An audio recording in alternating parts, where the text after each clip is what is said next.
Olá pessoal, estamos no Isso Pode Ajudar. No mês de novembro estamos blindados de todos os direitos. Estamos com 3 advogados, doutora Simone, doutora Giovana e doutor Diógenes. Eles são do escritório Diógenes, Eleutério de Souza e Souza Advogados. Tive que ler aqui porque o Eleutério, eu falei no episódio anterior, queria me pegar em algum momento. Não foi o Eleutério que te pegou, foi o E agora. Foi o E. Você viu? Eu fiquei focado no Eleutério e saiu. Sejam bem-vindos. Obrigada. Meninos, eu quero saber sobre o INSS. E vai ser com a doutora Simone. Isso mesmo. Tem um acréscimo de Sim. 25%, mas parece que não é para todo mundo, não é para todos. Como funciona? Certo. O que é isso? Então, olha, primeiramente, assim, é um prazer falar sobre esse tema, na verdade. É um tema que abrange milhares de brasileiros com problemas que são relacionados a idosos, aposentados e pessoas que vivenciam o dia a dia com situações de doenças graves, né? Muita gente não sabe, mas o INSS ele tem um benefício de 25% de acréscimo do valor que ele recebe para quem recebe a aposentadoria por incapacidade total. No caso, é o antigo benefício de aposentadoria por invalidez. Tá. Então, assim, uma vez comprovado que esse segurado ele é incapacitado para gerir as suas atividades diárias e para que consiga fazer isso dependa de uma pessoa de forma constante para suas atividades diárias, ele tem direito a receber esse benefício de 25%, ou seja, na maior parte dos casos, você já tendo direito a esse benefício de incapacidade total, você praticamente, automaticamente, você acaba tendo direito também a esses 25%. Porque a maioria dos casos é realmente inválido, né? Mas não é absoluto. É preciso passar por uma análise e uma perícia médica. Então é somente na aposentadoria por invalidez. Por invalidez. É a antiga aposentadoria por invalidez, que hoje é o benefício de incapacidade total. Tá. Que se enquadra-se em várias patologias, sim, mas ao mesmo tempo a gente sabe que o INSS faz um pente fino e bloqueia. Existe uma lista de doenças que justificam a concessão desse benefício. É uma lista da Agência Nacional da Saúde, né? Então, como por exemplo, uma delas é o Alzheimer, o Parkinson em estado avançado, né? A cegueira total, ou a demência também, ou até mesmo alguns membros incapacitados de movimentos, AVC em forma avançada também, mas assim, é necessário que haja uma perícia para avaliar o grau de incapacidade e dependência de uma pessoa para estar ali diariamente de forma constante, no acompanhamento daquela pessoa. Então, ao mesmo tempo, tem que ter uma pessoa também disponível para o cuidado. Sim, sim. Inclusive é chamado de benefício do cuidador. Tá. Porque é um benefício que ajuda a custear esse cuidador ou uma pessoa da família que se disponibilize a ficar ali o tempo todo acompanhando essa pessoa. Então, assim, para que você tenha direito a esse benefício, é necessário você ter um laudo pericial, né? Você tem que colher documentos que possam fazer, que comprove que você tenha direito àquele benefício. Então, você vai precisar de um laudo médico, do seu médico particular. Esse laudo, aliás, ele tem que comprovar, primeiro, o grau da sua incapacidade, né? E a doença que você tem ali e, principalmente, contemplar a necessidade de você realmente precisar de alguém constantemente ao seu lado. Porque muitas vezes você até tem é acometido de alguma dessas doenças, mas muitas vezes ela não é tão grave ainda, entendeu? Então você tem condições ainda de fazer algumas atividades. Então por isso que é necessário que o médico constate nesse laudo que o grau da sua incapacidade e que esse grau faz com que você precise desse acompanhamento constante, entende?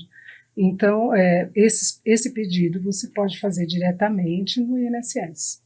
Mas é bem burocrático. É bem burocrático. Fazer sozinho gera bastante insegurança. Gera bastante insegurança, porque trata-se de questões relacionadas à perícia, né? E você muitas vezes ali vai passar também, muitas vezes não, você vai passar pelo perito do INSS também, mesmo você apresentando o laudo do seu médico.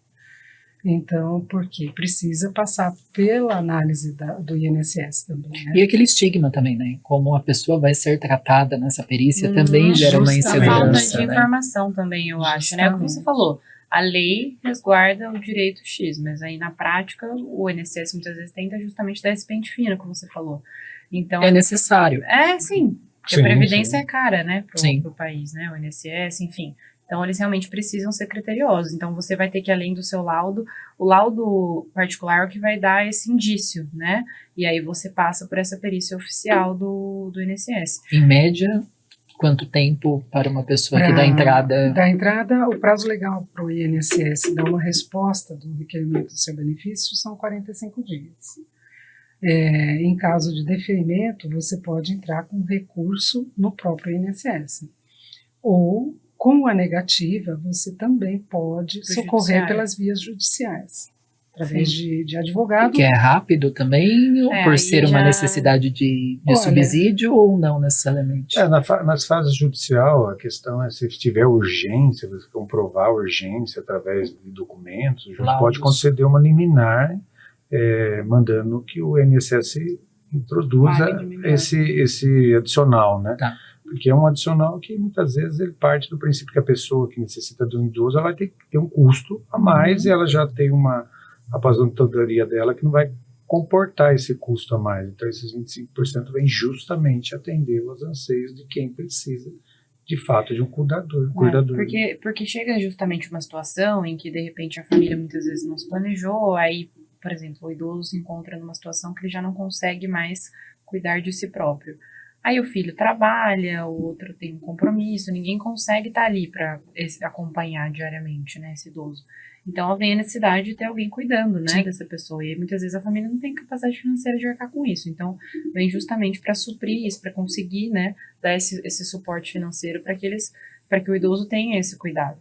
E tudo que a gente faz na esfera administrativa, que a gente chama aqui, por exemplo, INSS, está sujeito ao controle judicial, né? Então a gente fala que nenhuma ameaça de lesão a direito o judiciário vai deixar de analisar. Então o judiciário é obrigado a analisar qualquer ameaça sobre algum direito.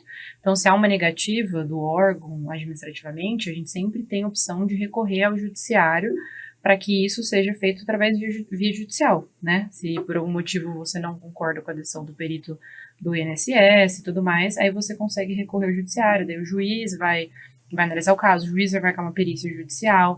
É claro que daí, como meu pai falou, tem a possibilidade muitas vezes de você pedir uma liminar, que é você falar, esse caso é urgente, então eu preciso que você já de início já conceda esse direito, mesmo que a gente ainda continue debatendo esse direito, se eventualmente isso vai ser mantido lá na frente ou não é outra questão, mas ele já concede isso, porque quando a gente entra no judiciário, que quer ou que não, a gente fica um pouco refém do juiz, da vara, quanto tempo que vai demorar, do fluxo, então aí fica um pouco mais difícil a gente ter um prazo, por exemplo, de 45 dias. É difícil. Teoricamente tem. Na lei tem lá um prazo para o juiz dar o despacho, dar uma sentença. Muitas vezes ele está sobrecarregado e precisando. Mas na prática, precisando de um cuidador. Não tem demorado muitas decisões, não. Porque eu atuo na área, eu tenho bastante processo nesse sentido. E a justiça tem sido bem rápida nesses sentidos, assim, dessas decisões, assim, principalmente quando se trata de liminar. Porque pena que precisa chegar a essa instância. Né? Justamente. Eu digo que é mais rápido você obter isso judicialmente do que você for recorrer diretamente no INSS. Se você for recorrer dessa decisão administrativamente no INSS, vai ser mais demorado do que na justiça atualmente. Então, eu acho que compensa muito mais ir pelas vias judiciais, mesmo passando por uma perícia do juiz também. Um pouco menos, por mais que seja, às vezes, mais, né, a gente, como eu falei, está sujeito a vara e tudo mais, acaba sendo um pouco menos burocrático, eu acho, a esfera judicial, por mais que pareça complicado para quem não é do direito, mas acaba sendo um pouco menos burocrático do que o administrativo, que você depende de preenche aquilo, junta aquilo, vai até o órgão. Na verdade também, nas vias judiciais, você tem mais poder de Argumentação, argumentos né? e defesas, entendeu? De contraditório. Explanar a real necessidade Justamente. daquela família. O juiz vai estar ouvindo, vai estar acompanhando, vai até mesmo chamar para uma audiência, para uma questão de constatação realmente, né, da pessoa. Então, eu acho que é uma forma mais justa de você conseguir obter o benefício. A verdade é que você primeiro tem que buscar a via administrativa, né? Fazer o requerimento, porque você não pode já ir diretamente para o judiciário. Mas, assim... Mas nada impede a pessoa buscar o serviço de vocês para poder ter um apoio, porque a tendência é a negativa a princípio. Muitos casos são negados na via administrativa e você consegue reverter na via judicial.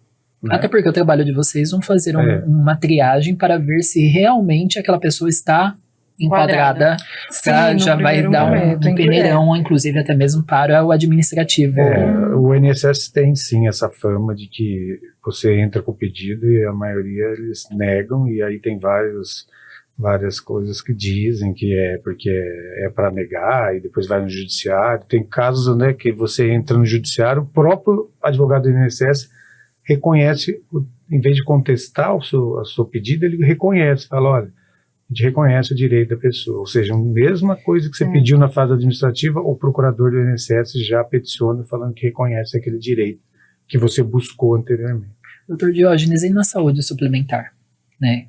Medicamentos muito caros, convênios, onde a justiça, através de vocês, consegue auxiliar num atendimento de alta complexidade, num cuidado de alta complexidade, né? Porque o AVC vou usar um exemplo do AVC, mas é uma das doenças mais incapacitantes do mundo, e o paciente volta dependente de uma assistência, dependente de cuidados, dependente de medicação, medicamentos caros, às vezes inacessível dentro da rede pública, ou existe até um passo a passo para conseguir dentro da rede pública, porém a rede suplementar está sendo paga. E aí? Essa é uma celeuma muito grande, sabe? Mas é a minha realidade dentro do atendimento domiciliar.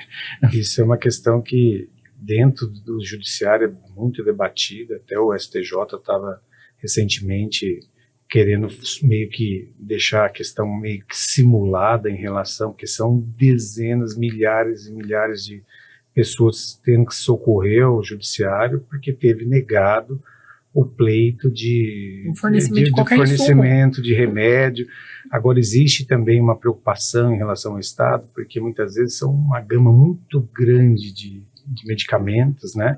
E, então, dependendo do médico, ele fornece, ele dá você usa esse medicamento, aí, só que muitas vezes chegando na rede do SUS, ele tem um outro medicamento parecido, então ele entra naquela questão, esse eu não posso te dar, porque é um remédio altamente caro, e esse aqui tem o mesmo efeito, mas aí tem aquele laudo médico receitando um remédio X, ou chega no SUS, ele tem um remédio Y, mas para todos os efeitos ele fala que é o mesmo. Mas é até contraditório, então porque assim, o SUS, ele tem lá a cartela de medicação, mas a pessoa muitas vezes tem o convênio, né? E o convênio prescreveu aquele medicamento ou aquele insumo, e retirar do SUS é contraditório nesse caso. Então hoje ele está sendo, assim, no judiciário, o entendimento é que o direito à saúde é um direito constitucional, isso é fato, está na Constituição Federal, um dever tanto no âmbito do município, do Estado, da União,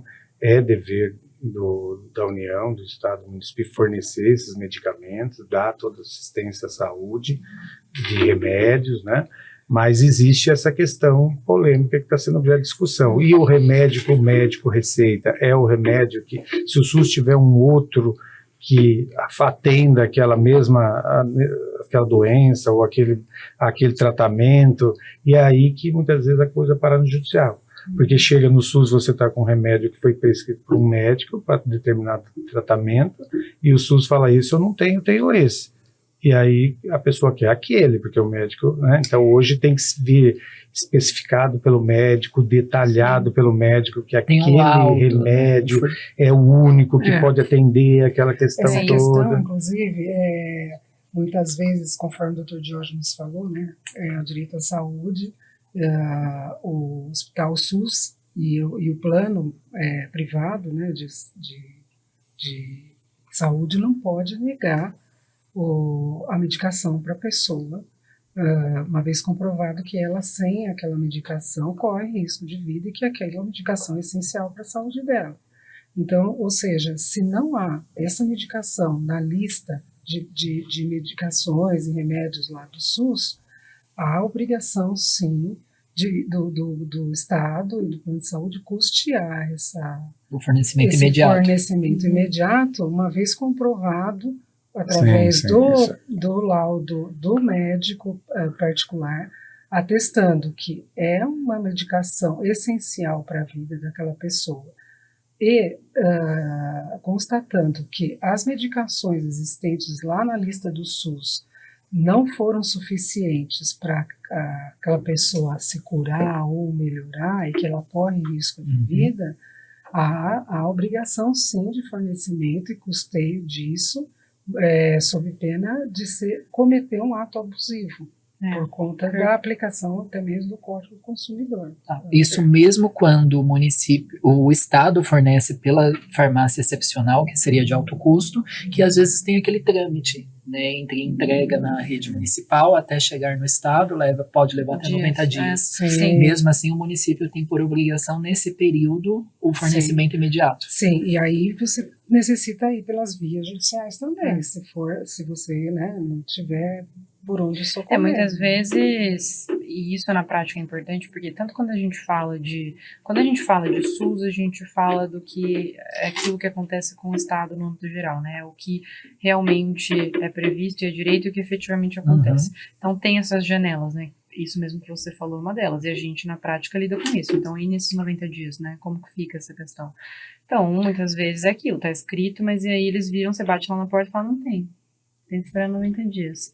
Então, assim, isso acontece. Então, ou até para o município comprar. Às vezes ele precisa de licitação. Exatamente. Então, enfim. tem toda essa movimentação da máquina estatal que, às vezes, né, a gente tem que lidar. Então, a gente precisa, às vezes, recorrer no judiciário, muitas vezes, para se ver ressarcido disso, né, de algo que, realmente, você teve que pagar, pedir algum tipo de ressarcimento, porque, na prática, as pessoas dão o jeito que elas podem, né? Quem faz o ressarcimento nesses casos? O município, o Estado ou a federação? Então, essa discussão, depende de onde, porque ficou travado, né, Tá. como você falou, desse trâmite. Mas aí, quando a gente parte também para plano de saúde, especificamente, a gente tem que pensar que plano de saúde é uma empresa como qualquer outra, né? As seguradoras, elas querem lucro, exatamente. Então, eles não vão fazer uma análise do caso do paciente, do paciente X, do paciente Y. Eles fazem uma análise de custos, vão ver, a gente já fornece essas medicações, o plano inclui essa medicação, fora do que está aqui, eles vão negar, entendeu? Então, aí, quando você precisa recorrer para o judiciário e mostrar a particularidade do seu caso, seu médico falar o porquê que esse remédio não serve, porquê que é esse o remédio que você tem que ter acesso, porque o seu Baseado em laudo plano... médico. porque que, ó, importante. nesse remédio que o plano me oferece não serve, eu preciso desse, o plano não cobre, eu preciso que o plano passe a pagar esse medicamento, porque senão fica muito Mas a difícil, maioria não paga, né? Fica devendo para a União, a gente sabe dos valores estratosféricos Sim, que os sim, convênios sim. devem para o o poder SUS, né? econômico é o que comanda tudo, em última análise, né? Sim. Tá por trás de tudo. Mas o Poder Judiciário costuma dar uma resposta muito rápida Sim. para os pedidos que você Sim. faz judicialmente, Sim. principalmente, é aquilo que eu falei, é uma tutela de urgência, Sim. é algo que tem que ser tutelado de fato com urgência, né? Porque muitas vezes não dá para esperar. Quando envolve direito à vida, saúde, Sim. o tratamento imediato. é diferente. Sim, é bem É rápido. diferente. Já tive casos de conseguir em menos de uma semana. Mas antigamente se criava muito mais obstáculo. Hoje tem os obstáculos são muitas vezes que não falta de graças às remédio. promotorias também, sim, as Sim, promotorias estão são bastante ativas agora. atuando. Mesmo porque você corre o risco, né, dependendo da doença grave da pessoa, ela não aguentar, né? Sim, E aí a Por responsabilidade isso que é cai importante sobre- também, o gestor. junto ao médico, fazer com que ele dê um laudo especificando, detalhando a razão por que ele tem que tomar o remédio X e não o Y, né? Porque está na lista muitas vezes. Porque isso daí tem embasamento para que a gente possa, no caso de ser negado, você já socorreu o judiciário imediatamente, ele fala, não, tem começo de prova, vou dar uma liminar e determina que seja custeado ou pago ou fornecido de alguma forma, né? Como fazemos para localizar vocês nas redes sociais ou contratar depois dessa videoaula de direitos? Tanto o nosso Instagram é @dsadvogados e o site também, então vocês nos encontram por lá. Lá na bio do Instagram tem o site certinho, tem o nosso contato. Você via WhatsApp também, E né? o WhatsApp também. Muito obrigado por terem vindo, Obrigado. doutores. Obrigada a você. Obrigada a você. Obrigada. Nós que agradecemos depois dessa videoaula de direitos do consumidor, tanto da área da saúde, né, quanto do munícipe, de modo geral. E para você que precisa de cuidadores e precisa de assistência domiciliar, entre em contato conosco no 11 94007 5391 ou no @edivaldo.toledo ou @cuidar e a saúde. Toda segunda-feira, às 15 horas, no Spotify, Jornal de Jundiaí, Rádio Difusora e no YouTube. Até mais. Tchau, tchau.